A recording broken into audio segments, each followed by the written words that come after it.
Kasi yan, at ito ang kwento ko. Kaya tara, samahan nyo ako.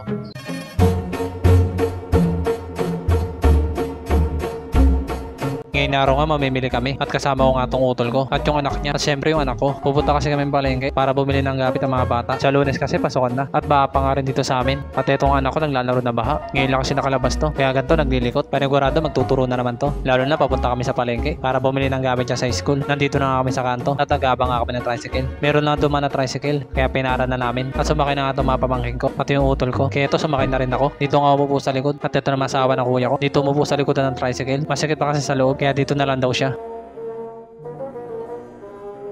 Nandito na nga kami, kaya bumaba na ako sa tricycle. At itong anak ko at mga pamangkin ko bumaba na nga. Dito nga ako mabibili ng gamit sa palengke ng Langaray. Marami kasi mabibili dito, lalo na yung mga gamit sa school. Meron na nakita yung kapatid ko, kaya ito papunta na nga sila. At bigla nga sunod tong anak ko at nagtuturo na nga. Tinuturo nga niya yung mga bag. At ito, gumalaw na naman yung kamay niya kung ano-ano na pinapakailaman niya. Maraming ang bag dito at mga sapatos. Talaga makakapili ka ng bibili mo. At itong asawa ng kuya ko, namimili na ng gamit ng anak niya. At habang ako naman, tamang video lang. Ito? Spider-Man.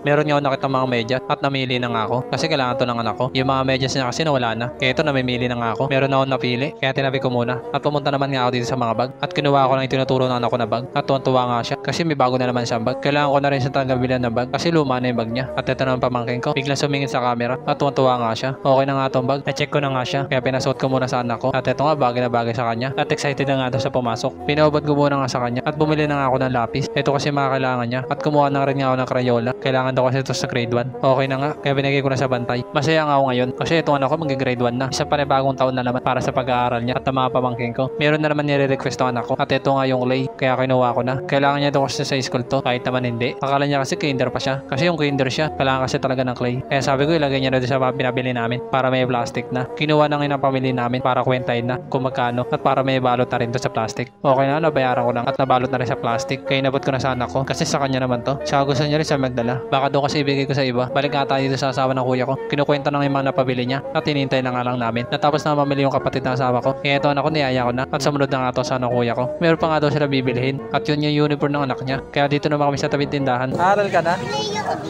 Aaral ka na? Ikaw, ano mo? Damit mo? Ayan. Hindi. Ayaw mo ano, katulad sa kanya. Ganyan. Natapos na mamili ng asawa ng kuya ko. Kaya ito, umalis na kami. At pati nga ako, nakabili na rin ako ng gamit ng anak ko. Kailangan na kasi ito. Kasi sa Lunes, magpapasokan na. At bigla nga umulat. Ang malas naman, wala pa kaming dalang payong. Pero okay lang naman. Malapit na dito yung pila ng tricycle. At puti na nga lang, hindi ganun kalakas yung ulan. Sumakay na nga ito pabangkay ko sa tricycle. At puti na lang, may tunay ulan. Kasi kung lumakas yun, mababasa yung mga pinamili namin. Dito nga ulit ako sa likod ng tricycle. Kasi masikip na doon sa loob. At itong asawa ng kuya ko, doon pa nga rin yung pwesto niya. Huminto na nga yung tricycle at nandito na kami sa amin. Kaya bumaba na itong anak ko at yung mga pamangkin ko. Kaya paano mga boss, hanggang dito na lang yung vlog ko. Salamat sa pagsama.